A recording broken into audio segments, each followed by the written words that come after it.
নমস্কার বন্ধুরা। বাংলা সাহিত্যের ইতিহাসে বিভিন্ন ধরনের গল্প, ছোট গল্প, বড় গল্প, ভৌতিক গল্প, রহস্য, রোমাঞ্চকর গল্প, হাসির গল্প ইত্যাদি দিয়ে সাজানো আমার এই চ্যানেলটি শুধুমাত্র তোমাদের জন্য।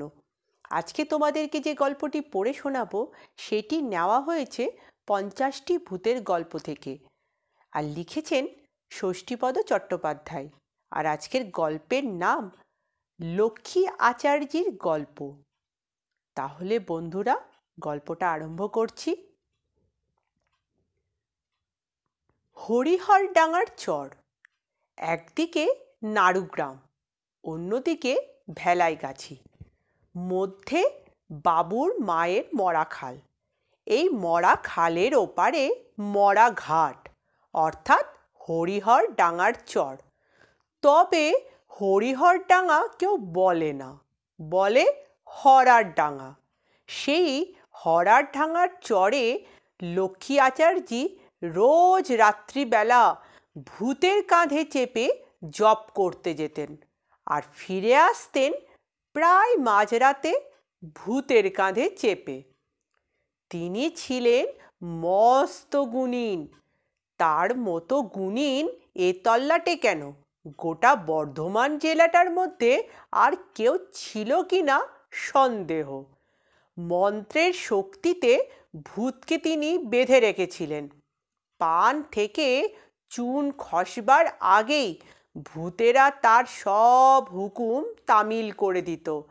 তাকে পালকিতে বসিয়ে সেই পালকি কাঁধে করে বইত। অনেকেই নাকি আড়ালে আবডালে লুকিয়ে দেখেছে এ দৃশ্য। ছায়া ছায়া, কালো কালো, কি বিচ্ছিরি সব চেহারা। কেউ দেখেছে আস্ত কঙ্কাল, কেউ বা কিছুই দেখেনি, শুধু মাঠের ওপর দিয়ে দুলকি তালে দুলে দুলে যেতে দেখেছে পালকিটাকে। সেই পালকির ভেতরে বসে আছেন গুণিনের সেরা গুণিন লক্ষ্মী আচার্যি। সবাই বলে লক্ষ্মী আচার্যি নাকি পিশাচ সিদ্ধ লোক। চেহারাটিও তেমনই, এই লম্বা চওড়া দশাশয় চেহারা। খুব কম করেও 6.5 ফুটের বেশি হবেন, তবু কম নয়। ঘন কালো গায়ের রং, পরনে লাল চেলি, রক্তবস্ত্র, গলায় রুদ্রাক্ষের মালা, চাঁড়ালের হার, শকুনির হার, ধনেশ পাখির হাড়ের মালা, নানা রকমের লাল নীল পুঁতি, গাছের শিকড় আর কড়ির মালা, কত রকমের দুষ্প্রাপ্য তবলকি, কপালে ডগডগ করত তেল সিঁদুর, লম্বা করে টানা, মাথায় মস্ত টাক, চোখ দুটি লাল রক্তবর্ণ, যেন ভাঁটার মতো জ্বলছে। চোখ উঠলে যেমন লাল দেখায়, তার চেয়েও লাল। সব তেজের যেন ওই চোখের মধ্যেই প্রকাশ। সেই লাল চোখ দুটি নেশায় ঢুলুঢুলু করত সর্বক্ষণ, ঠিক যেন মহাকালের অবতার। লোকেরা তাই ভয়ে ভক্তি করে বলতো, বাবা রে, সাক্ষাৎ কাল ভৈরব গো। আচার্যকে দেখলে ভয়ে বুক শুকিয়ে যেত সকলের। শুধু ভয়ের জন্য নয়, গুণের জন্য ভক্তি করত সবাই। জিন আর করিমের মতো অপদেবতাও হার মানত আচার্যির কাছে, যাদের হার মানাতে আচ্ছা আচ্ছা গুণিনও হিমশিম খেয়ে যেত।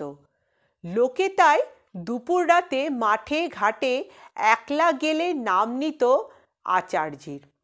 তাদের মনে এই বিশ্বাস স্থিরভাবে জন্মেছিল যে আচার্যির নাম নিলে ভূত তো ভূত, ভূতের বাবাও আর কাছে ঘেঁষবে না। সেবারে নাড়ুগ্রামে কলেরা মহামারী রূপে দেখা দিল।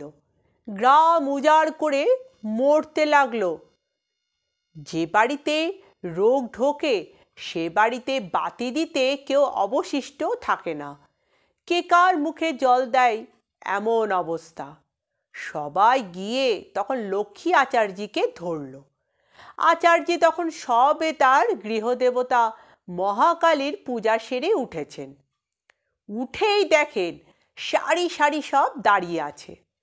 বললেন, কি ব্যাপার রে, আমার এখানে কেন?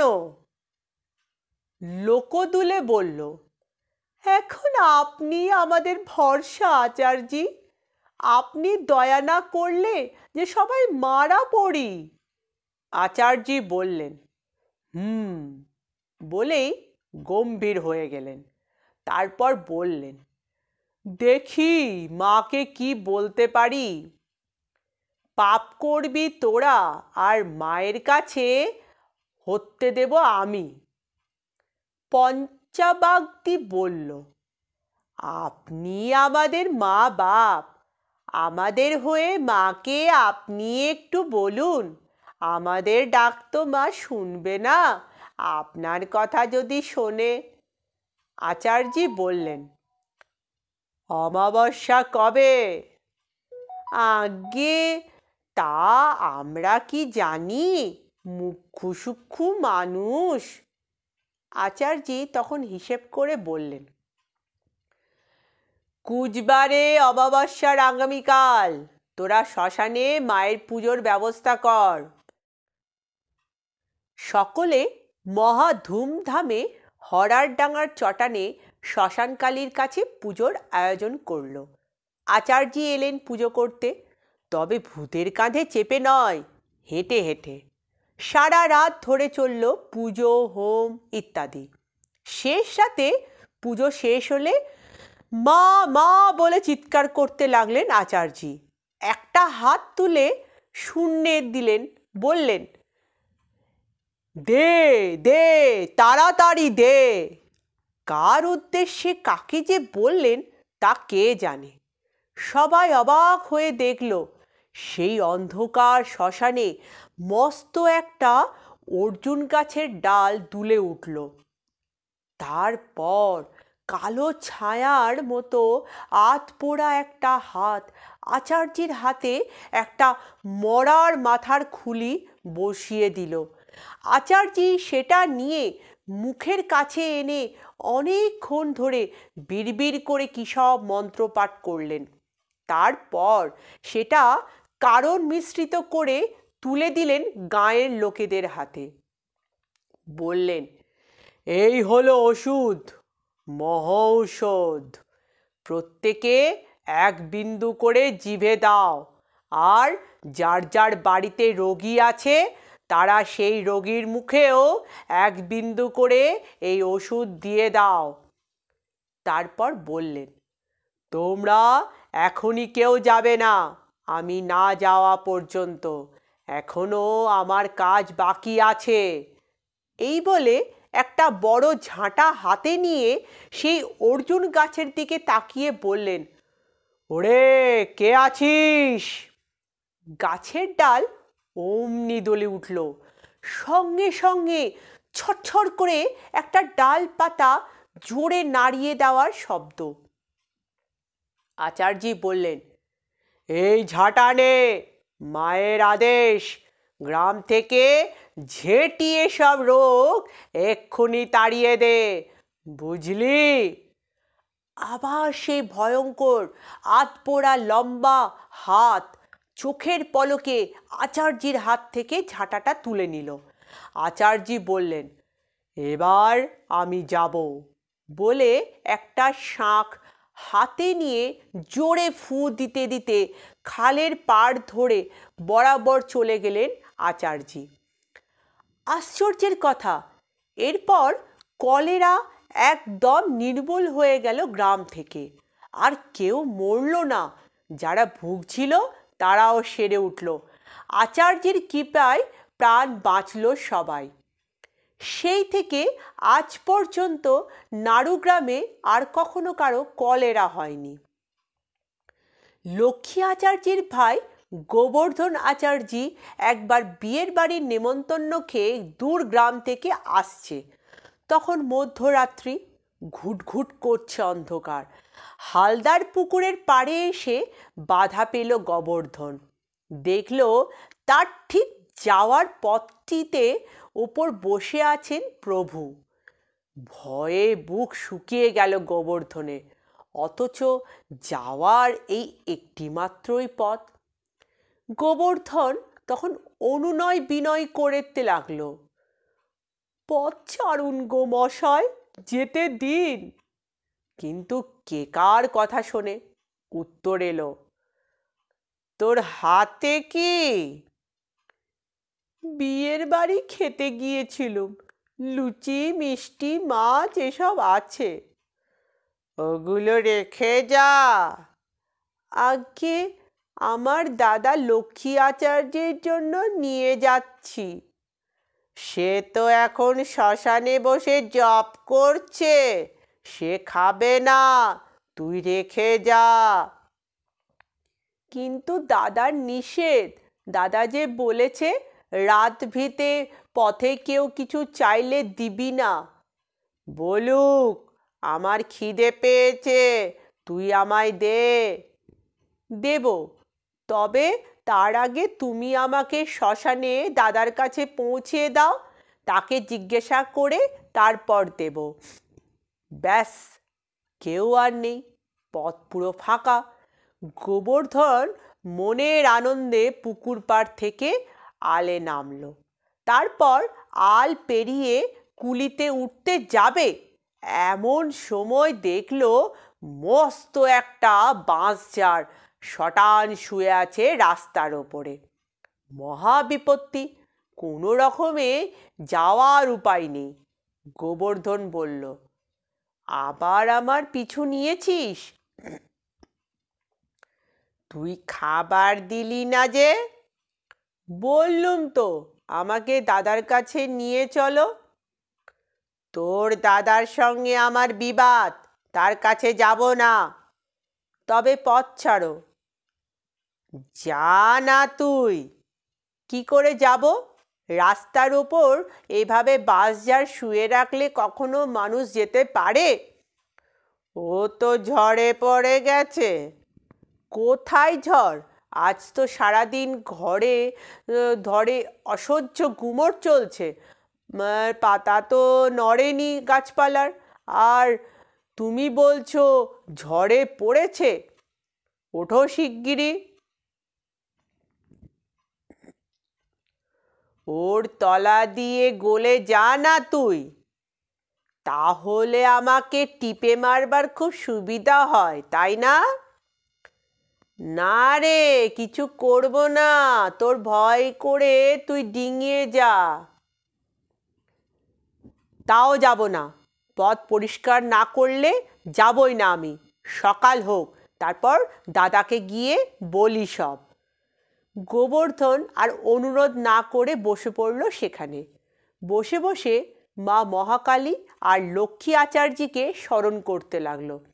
এমন সময় হঠাৎ গোবর্ধন দেখতে পেল হরার ডাঙার দিক থেকে দুটো কঙ্কাল লম্বা লম্বা পা ফেলে এদিকে আসছে। দেখেই তো বুক শুকিয়ে গেল গোবর্ধনের। ভয়ে থরথর করে কাঁপতে লাগলো গোবর্ধন। মনে হলো এক্ষুনি হয়তো হার্ট ফেল করবে বুঝি। কঙ্কাল দুটো এসে বলল, ভয় নেই, আমাদের আচার্যি পাঠিয়েছে। বলে সেই গাছের দিকে তাকিয়ে বলল, বড্ড সাহস তোর, তাই না? আচার্যি আজ 12টা বাজাবে তোর, শিগগিরই গাছটা তোল, তারপর আমরা মজা দেখাচ্ছি তোকে। সশব্দে সেই লম্বা লম্বা বাঁশঝাড়গুলো খাড়া হয়ে গেল। তখন গোবর্ধন আর কোনো দিকে না তাকিয়ে সোজা দৌড় দিল ঘরের দিকে। পেছনে তখন বাঁশঝাড়ের ভেতর 3 ভূতের প্রচণ্ড ধস্তাধস্তি, আর তার সঙ্গে আর খ্যাক খ্যাক খ্যাক খ্যাক খ্যাক এসব শব্দ কানে এলো। আলাদপুরের একটা লোককে ভূতে ধরল একবার। ভূতটা ভারী বেয়ারা। সব ওঝা হার মানল তার কাছে। সেখানকার লোকেরা তখন ঠিক করলো লক্ষ্মী আচার্যকে ডাকতে যাবে। গ্রামের বেশ মাতব্বর গোছের দুজন লোক এসে হাজির হলো লক্ষ্মী আচার্যির কাছে। আচার্যি তাদের চিনতেন।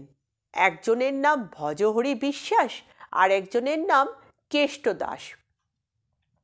আচার্যি বললেন, কি ব্যাপার ভজহরি, এমন অসময়ে? মুশকিল হয়েছে আচার্যি মশাই। কেন কেন? আমাদের গ্রামে একজনকে ভূতে ধরেছে, বড় বেয়ারা ভূত, কিছুতেই ছাড়তে চাইছে না। সব রোজা হার মেনেছে তার কাছে। এখন একমাত্র ভরসা আপনি। আপনি গিয়ে না ছাড়ালে মারা পড়ে যাবে বেচারি।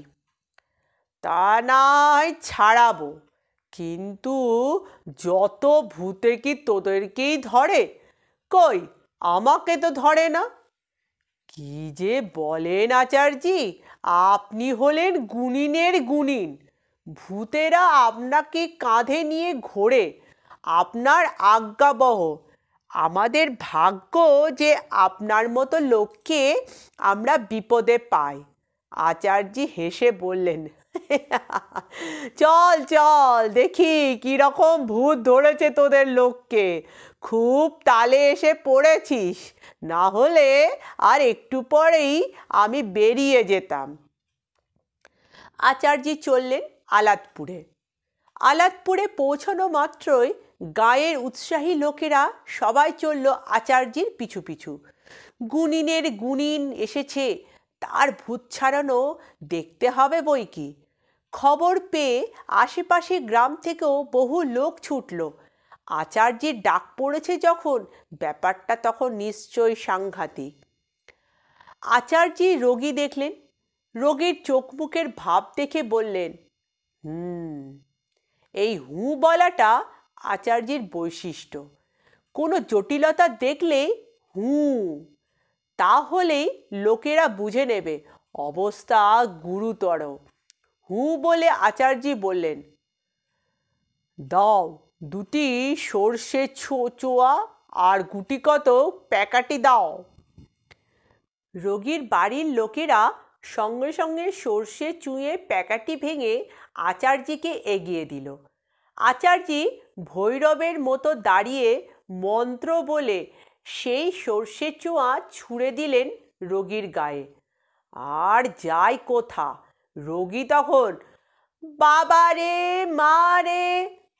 তখন প্যাকাটির মাথায় আগুন ধরিয়ে সেই আগুন নিভিয়ে পেছনের ফুটোয় ফু দিয়ে মুখে ধোঁয়া দিলেন আচার্যি। রোগী তো কাটা ছাগলের মতো ধরফর করতে লাগলো তখন। ওরে দুটি পায়ে পড়ি তোর রে, আমায় মমন করিস না রে, আমি এক্ষুনি ওকে ছেড়ে দিচ্ছি রে। আচার্যি বললেন, তা তো যাবি রে বেটা, কিন্তু ধরেছিলি কেন? আর কথা নেই। ভূতে পাওয়া রোগী একদম চুপ, কেবল গোঁ গোঁ করে। আচার্যি বললেন, কই রে, কি হলো বল, ওকে ধরেছিলি কেন? ও কেন আমার গায়ে মাছ ধোয়ার জল ছুঁড়ে দিয়েছিল। তুই ছিলিস কোথায়? আমি ওদের ছাঁচতলাতে দাঁড়িয়েছিলুম। কেন, তুই ওদের ছাঁচতলাতে ছিলিস কি জন্য? ও কি ইচ্ছে করে তোকে দেখে তোর গায়ে ফেলেছে? না, আমাকে সরে যেতে না বলে ফেলেছে। কেন? বেশ করেছে ফেলেছে। তা তুই যখন দেখলি ও জল ফেলতে এসেছে, তখন তুই বা কেন ওখানে সরে গেলি না? বাঁড়ে, আমি কি ওকে দেখেছি?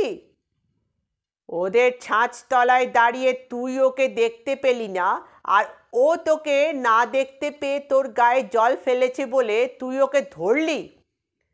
রোগী তখন প্যাঁচে পড়ে চুপ করে যায়। আচার্যি বললেন, তার মানে ইচ্ছে করে ওকে ধরবি বলেই ওর জল তুই গা পেতে নিয়েছিস? না, তা কেন? আচার্যি গম্ভীর গলায় বললেন, কোথায় থাকিস তুই? মজুমদার ঈশান কোণে। এই গ্রামের কাছাকাছি আমি থাকি, তুই জানতিস না? জানতুম তো। তাহলে কেন ধরেছিস বল? তোর গ্রামের লোককে তো ধরিনি আচার্যি। ওরে বেটা, যাক, তুই একে ছাড়বি কিনা বল।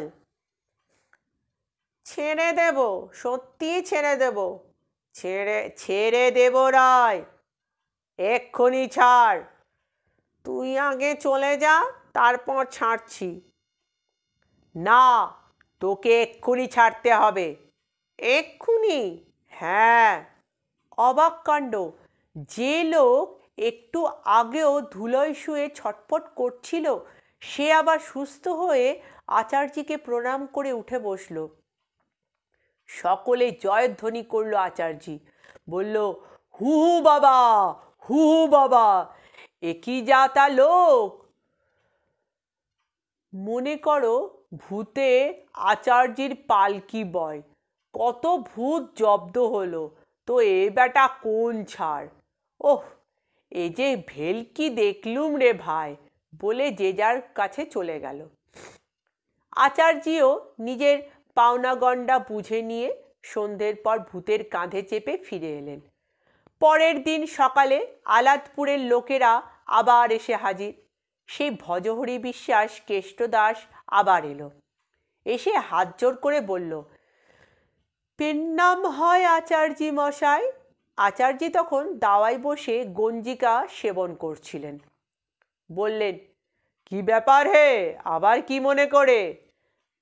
ব্যাপার সাংঘাতিক আচার্যি মশাই, আপনি চলে আসার পরই ভূতটা আবার এসে ধরেছে রোগীকে। গঞ্জিকার কলকেটা রেখে দিয়ে রক্ত লাল জবার মতন চোখ দুটো পাকিয়ে সোজা হয়ে দাঁড়িয়ে উঠলেন। আবার এসেছে? এত বড় স্পর্ধা! রাগে উত্তেজনায় আচার্যি ঠক ঠক করে কাঁপতে লাগলেন। রাগলে তাকে ভয়ঙ্কর দেখায়। আস্ত মানুষটাই যেন পাল্টে যায় অদ্ভুতভাবে। মুখখানি কঠিন হয়ে ওঠে, গালে ভাঁজ পড়ে, কপাল কুঁচকে যায়, দারুণ দেখায়। আচার্যি বললেন, ঠিক আছে, আমি যাচ্ছি। কিন্তু গেলে কি হবে?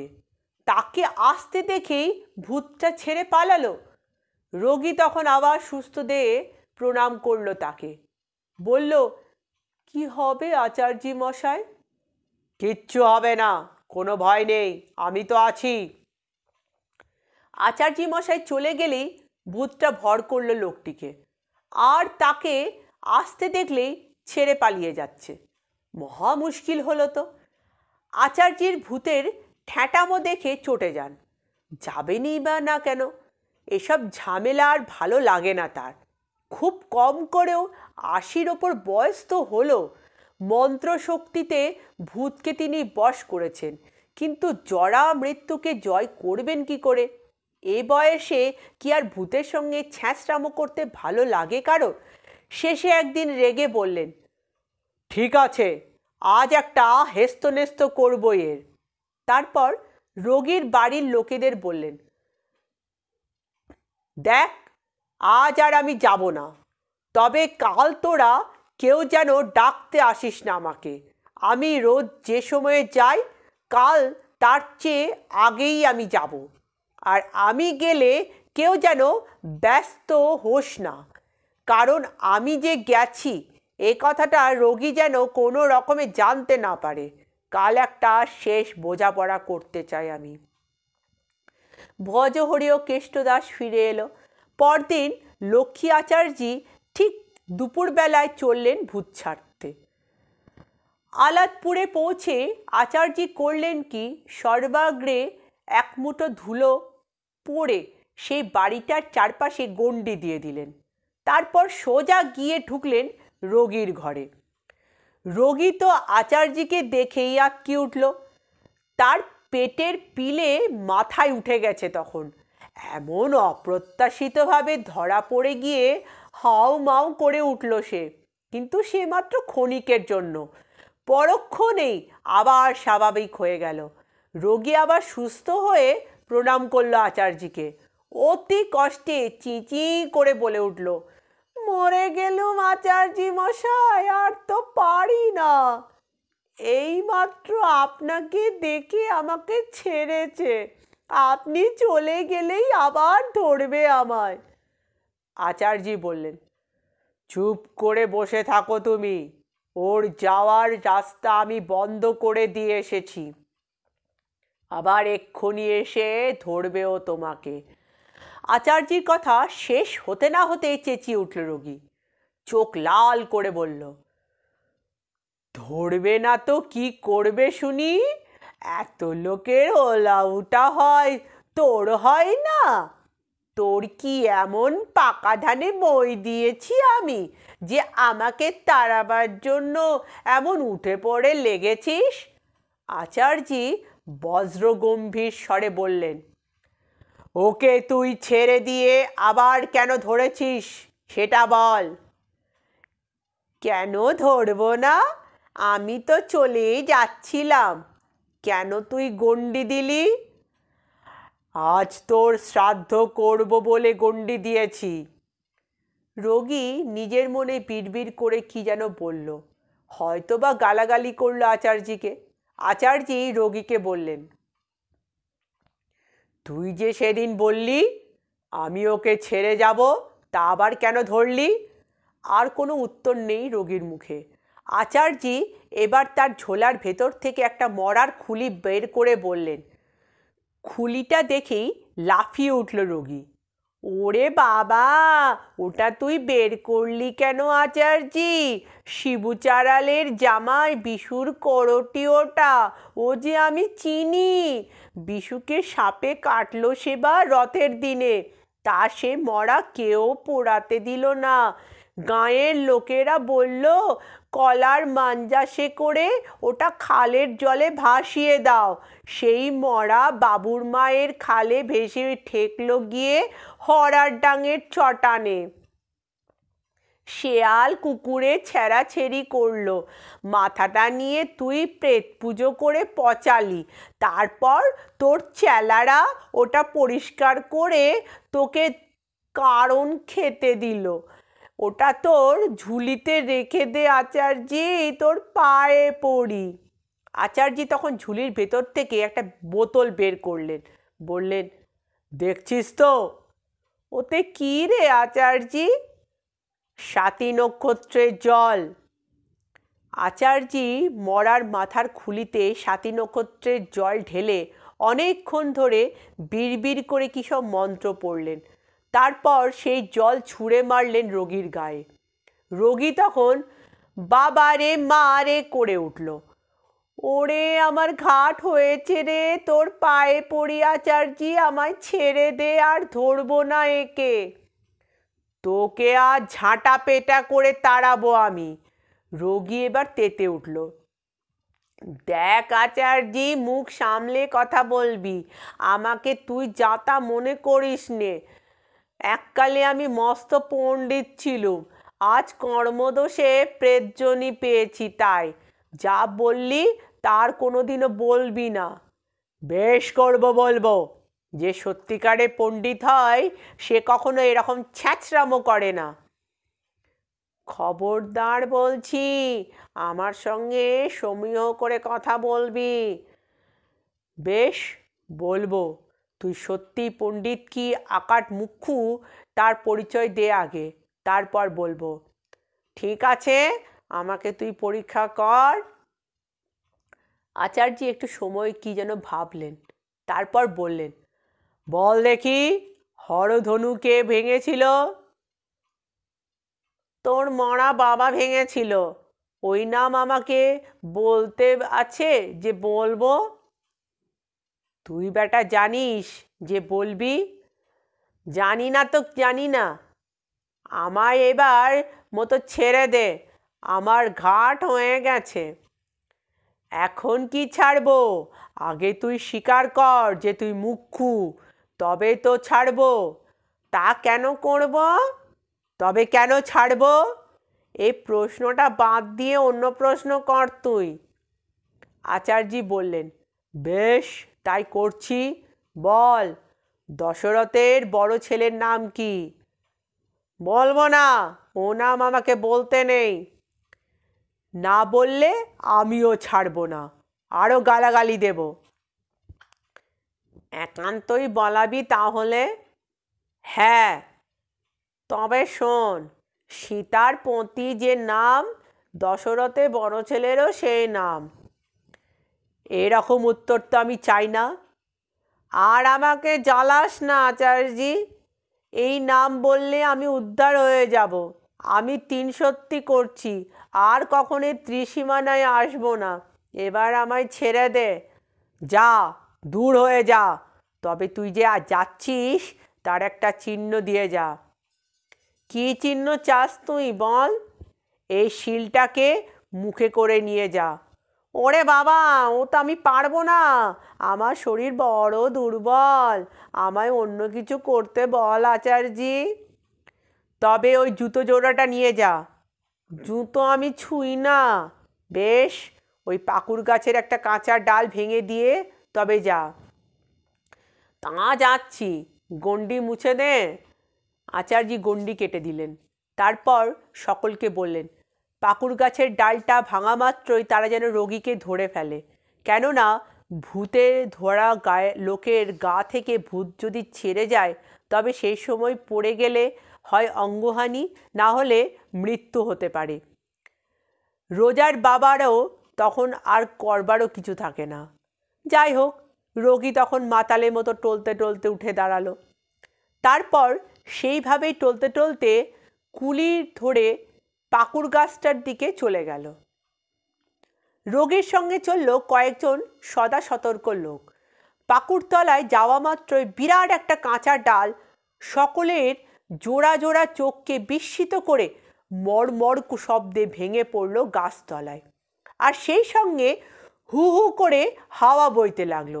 সে কি ভীষণ দমকা হাওয়া, যেন ঝড় উঠল। ধুলোকুটো শূন্যে উঠে ঘুরপাক খেতে লাগলো। সঙ্গে সঙ্গে রোগীর বাড়ির লোকেরা ধরে ফেলল রোগীকে। তারপর সবাই মিলে ধরাধরি করে ধরে নিয়ে এলো তাকে। আচার্যি একটা রক্ষা কবচ করে ঝুলিয়ে দিলেন তার গলায়। আচার্যির কৃপায় সে যাত্রা বেঁচে গেল লোকটি। লক্ষ্মী আচার্যি ধন্য ধন্য পড়ে গেল চারিদিকে। হ্যাঁ, গুণিনের মতন গুণিন বটে, সবার সেরা গুণিন। শুধু এই ঘটনাই নয়, আরও বহু ঘটনার সাফল্য লাভ করেছেন লক্ষ্মী আচার্যি। তবে কেউ প্রশংসা করলে তিনি ক্ষেপে যেতেন, বলতেন, বেরো শালারা, যা করেছি তা আমার মায়ের জন্য করেছি। ও আমার মা ব্রহ্মময়ী করেছি। আমি কি করেছি রে?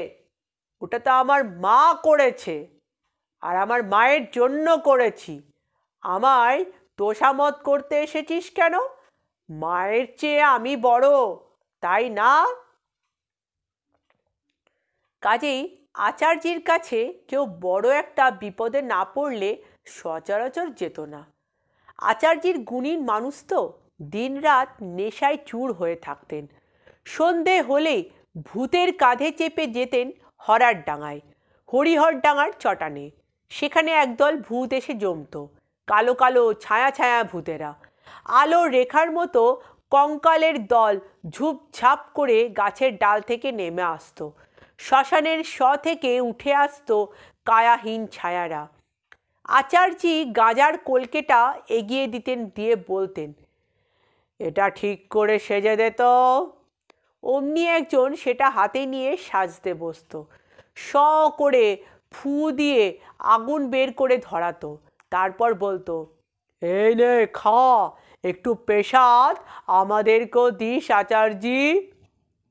আচার্যি একটা টান দিয়ে ভূতদের হাতে তুলে দিতেন সেই কলকেটা। তারপর সেটা হাতে হাতে ঘুরত। আড়ালে আবডালে লুকিয়ে এই দৃশ্য যারা দেখত, তারা এসে গল্প করত অন্যদের কাছে। সকলে অবাক হয়ে যেত শুনে, চোখ দুটো বিস্ময়ে বিস্ফারিত হয়ে উঠত। পেঁচোয় পেয়েছে একটা ছেলেকে, কখনো নীল কখনো লাল হয়ে যাচ্ছে। সবাই বলল, ও ছেলে বাঁচবে না, 4 দিনের ছেলে বাঁচে কখনো? খবর গেল আচার্যির কাছে। বললেন, বাঁচবে না মানে? আমি বাঁচাবো ওকে। সবাই কেঁদে কেটে পায়ে ধরল আচার্যি। দয়া করুন আচার্যি মশাই। দয়া তো করছি রে বাবা, বলছি তো বাঁচাবো। আজ মাঝরাতে ছেলের মাকে একলা যেতে বলবি শ্মশানে, ছেলেকে সঙ্গে নিয়ে যাবে শুধু, তারপর আমি আছি। একলা যাবে? ভয় করবে না বাবা? ভয় করলে তো চলবে না, ছেলেকে বাঁচাতে গেলে সাহস করে যেতে হবে। যেতে যখন হবেই তখন যাওয়া হলো। ছেলেকে বুকে নিয়ে ছেলের মা একলা চলল হরার ডাঙার চটানে। বাবুর মায়ের খালের ধারে আসতেই কে যেন বলল, তুই ওইখানে বস মা, ছেলেটা দে। ছেলের মা খালের ধারে বসে পড়ল। দে ছেলেটা দে। ছেলের মা তো অবাক, কাউকেই তো সে দেখতে পাচ্ছে না, দেবে কাকে? ছেলেটাকে তুলে ধর, আমি নিয়ে নিচ্ছি। ছেলেকে তুলে ধরল মা। অমনি কোথা থেকে দুটো হাত এসে নিয়ে নিল ছেলেটাকে। লক্ষ্মী আচার্যি শ্মশানে ছিলেন। সে হাত দুটো ছেলেটাকে নিয়ে লক্ষ্মী আচার্যির পায়ের কাছে নামিয়ে রাখল। আচার্যি বললেন, এখানে রাখলি কেন? শয়ের ওপর শুয়ে দে।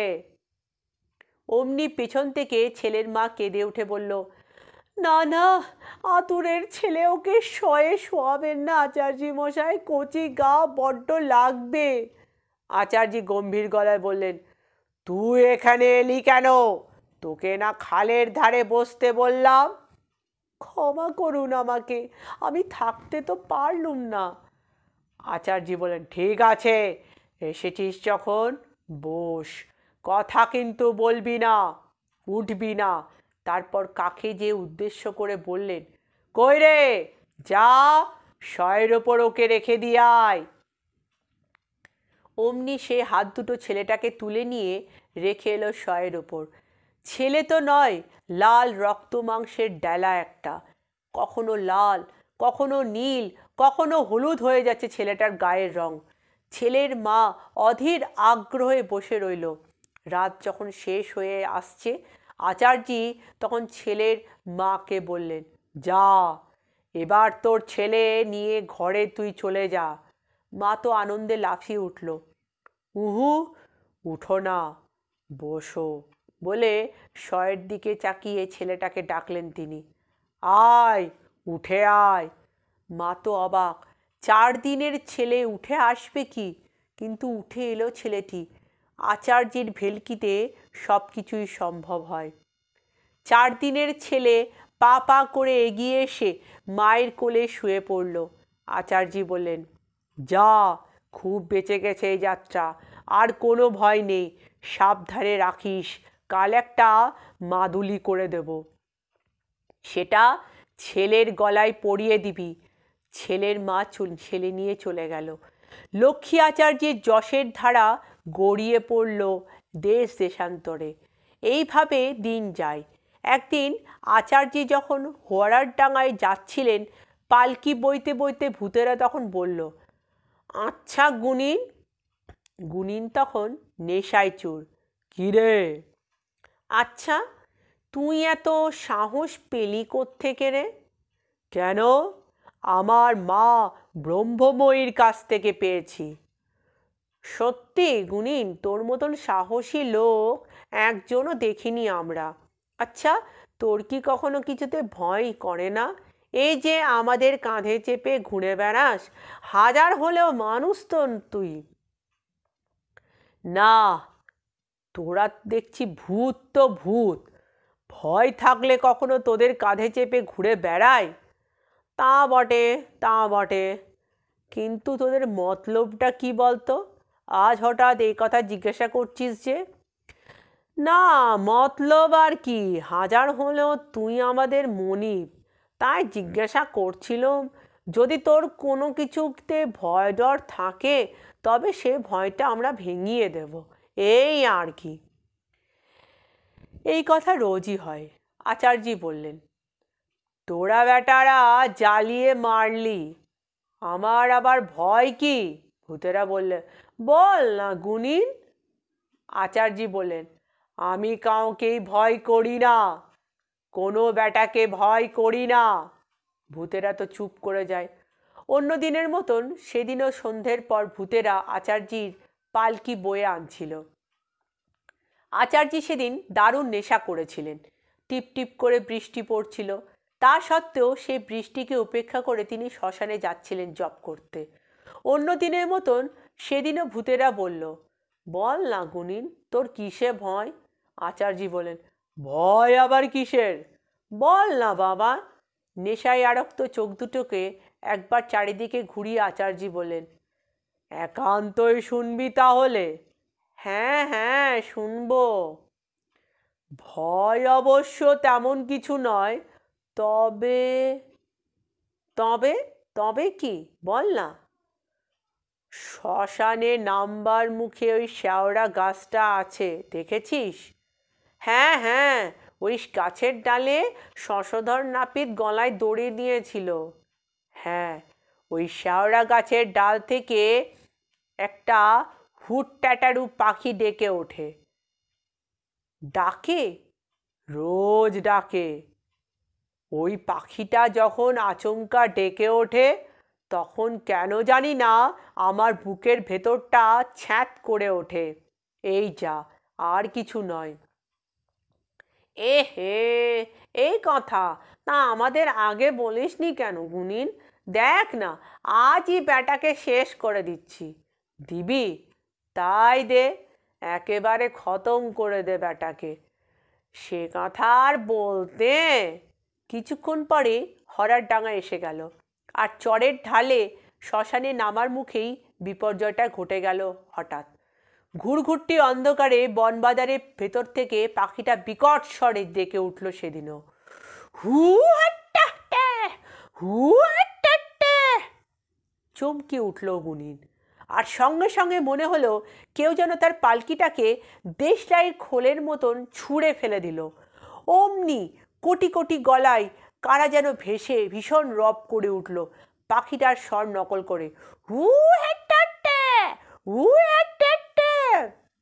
শুধু তারা নয়, আশপাশ থেকে চারিদিক থেকে সে কি হাসি, হু হা হা হা হা হা, হু হা হা হা হা হা, আর্তনাদ, আ।